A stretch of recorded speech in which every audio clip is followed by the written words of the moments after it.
பெரும்பாலும் நமக்கும் நம் பக்திக்குமான இடைவெளி அப்படின்னு பார்த்தீங்கன்னா அது ரொம்ப பெரியதாக இருக்கும். அது என்ன பக்திக்குமான இடைவெளி பெரிது அப்படின்னு நம்ம சொல்கிறோன்னா, நாம் உண்மையான பக்தி தான் வைத்திருக்கிறோமா அப்படிங்கிற கேள்வியை நமக்குள்ள கேட்டுக்கொள்ள மறுத்து விடுகிறோம். அதுதான் இந்த இடத்துல இருக்கக்கூடிய பெரிய சிக்கலை.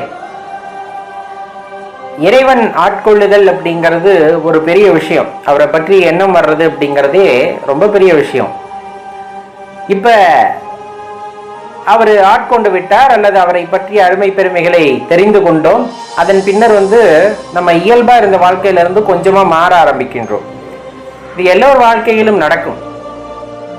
இயல்பா எல்லா வினைகளிலும் ஈடுபட்டு இந்த லௌகீக வாழ்க்கையிலே திளைத்து கொண்டிருந்தவருக்கு ஏதோ ஒரு சூழ்நிலையில் இறைவனின் அருட்கருணை கிடைக்கிறது. அவரை பற்றி என்ன தோன்றுகிறது, அவரை பற்றிய உயர்வான எண்ணங்கள் எல்லாம் தோன்றுகிறது. அப்படிங்கும் போது அதுவே பெரிய விஷயம் இல்லைன்னா சொல்ல முடியாது. ஏன்னா பல்லாயிரம் கோடி பேர் பிறந்திருக்கக்கூடிய இந்த சூழ்நிலையிலே நமக்கு மட்டும் அந்த எண்ணம் வருகிறது அப்படின்னா உள்ளபடியே நாம் கொடுப்பனைசாலிகள் தான். பல பிறவியிலே சிவ பூஜை செய்தவர்கள், சிவனை மனமாற ஏற்றுக்கொண்டவர்கள், இன்னும் பல படிநிலைகளை தாண்டியவர்கள் இந்த ஜென்மாவில் அடுத்த நிலைக்கு செல்வதற்காக அந்த எண்ணமானது இப்பொழுது வந்திருக்கிறது.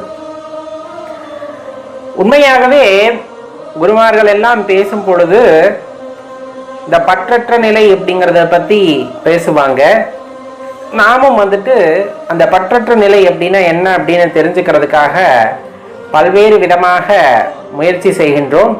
ஒரு சில இடங்களிலே படித்ததை வைத்தும், ஒரு சில விஷயங்களிலே அனுபவ ரீதியாகவும் இதெல்லாம் பற்றற்ற நிலையாக இருக்கும் என்பதை பற்றி தெரிந்து கொள்கின்றோம். அது ஒரு குறிப்பிட்ட நிலையை எட்டி பிடிக்கும் பொழுது, ஆன்மீகத்திலே ஒரு நிலையை எட்டி பிடிக்கும் பொழுது, நாம் சொல்வது அடிப்படை நிலையிலிருந்து நாம் கொஞ்சம் நம்மை அடுத்த கட்டத்திற்கு கொண்டு செல்கின்றோம். அப்படிங்கும் போது நமக்குள்ள அந்த உணர்வானது தோன்றுவதாக எண்ணிக்கொள்கின்றோம் அல்லவா? நாமும் அந்த பற்றற்ற நிலைக்கு சென்று கொண்டிருக்கின்றோம். இப்ப பாருங்க, நம்மளுக்கு பெருசா பற்று எதுவும் இல்லை, எதுவுமே இல்லாம இருந்தாலும் நம்ம வாழ்ந்துடலான்னு தோணுது. அப்படிங்கிற மாதிரி எண்ணங்கள் எல்லாம் தோன்றுகின்றன. இதெல்லாம் படித்ததாலா கேட்டு உணர்ந்ததாலா அப்படிங்கிற விஷயத்தை பத்தி நமக்குள்ள கேட்டு தெளிந்து கொள்ள வேண்டியது அவசியமாக இருக்கிறது.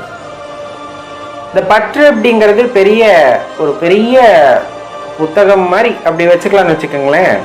அதை விட்டு வர்றது அப்படிங்கிறது ரொம்ப சாத்தியமில்லாத விஷயம்.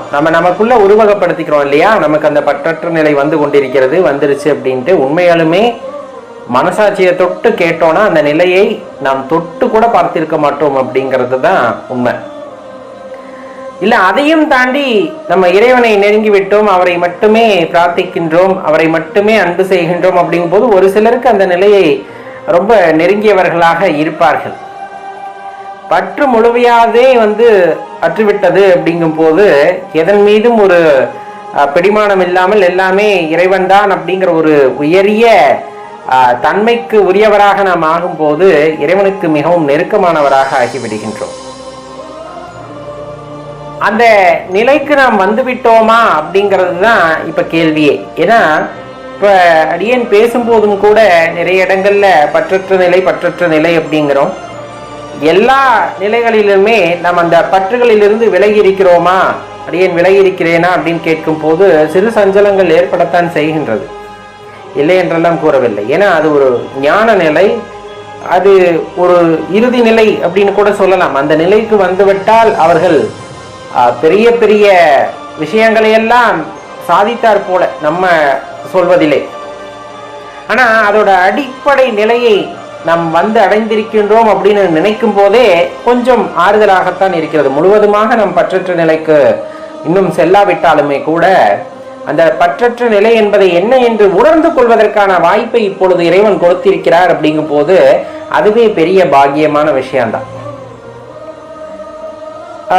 சொல்லும் போது நான் பற்றற்ற நிலையை எய்திவிட்டேன், அடைந்து விட்டேன் அப்படிங்கும் போது நமக்குள்ள ஒரு சுய பரிசோதனை எப்பொழுதுமே செய்து கொள்ள வேண்டும். உண்மையாகவே நம்ம அந்த நிலைக்கு வந்து விட்டோமா, நம்மிடம் யார் எது கேட்டாலும் கொடுத்து விடுவோமா அப்படிங்கிற இந்த கேள்வியெல்லாம் நம்ம கேட்டு பார்த்தோம்னா உண்மையாகவே நம்ம பற்றற்ற நிலைக்கு போய் விட்டோமா, அல்லது இந்த பந்த பாச பிணைப்புகளிலிருந்து விடுபட்டு விட்டோமா அப்படிங்கிறதெல்லாம் கேட்டு பார்த்தோம்னா உண்மை நிலை தெரிந்துவிடும். எதுக்காக இந்த பற்றற்ற நிலை அப்படின்னு சொல்லக்கூடியது அப்படின்னா, இப்ப நம்ம தேடுதல் அப்படிங்கிறது இறைவனை நோக்கிய தேடுதல். அப்ப அதுல எந்த இடையூறும் இல்லாமல் உண்மையாகவே அவரை மட்டுமே தேடிக்கொண்டு செல்கின்றோம், உண்மையான அன்பை அவர் மீது செலுத்துகின்றோம். அப்படிங்கும் போது கண்டிப்பாக ஒரு நாள் இல்லாட்டி ஒரு நாள் இறைவனின் அருட்கருணை கிடைக்க பெற்று நாம் இறைவனை இரண்டர கலந்து விட முடியும். ஆனால் இந்த உலகப்பற்று அப்படின்னு சொல்லக்கூடியது, உலகப்பற்று பல்வேறு வகையாக இருந்தாலும், பொருள் மீது கொண்ட ஆசை, பொன் மீது கொண்ட ஆசை, அல்லது மனைவி, மக்கள், குழந்தைகள் என்று அவர்கள் மீது கொண்ட பாசம், இந்த மாதிரி நீங்க எந்த விஷயங்களாக எடுத்துக்கொண்டாலும் ஏதோ ஒரு வகையில நம்மளுக்கு ஒரு பிடிமானம் அதில் இருந்து கொண்டேதான் இருக்கிறது. உடுத்துகின்ற ஆடை முதற்கொண்டு, இருக்கின்ற இடம் முதற்கொண்டு, மனைவி, அதே போல குழந்தைகள், இந்த மாதிரி பல விஷயங்கள் இருக்கின்றன. அப்படிங்கும் போது என்னதான் நம்ம பற்றுகளை துறந்ததாக காட்டிக்கொண்டாலுமே கூட ஒரு சில இடங்களிலே அந்த பிடிமானமானது இருந்து கொண்டே இருக்கும்.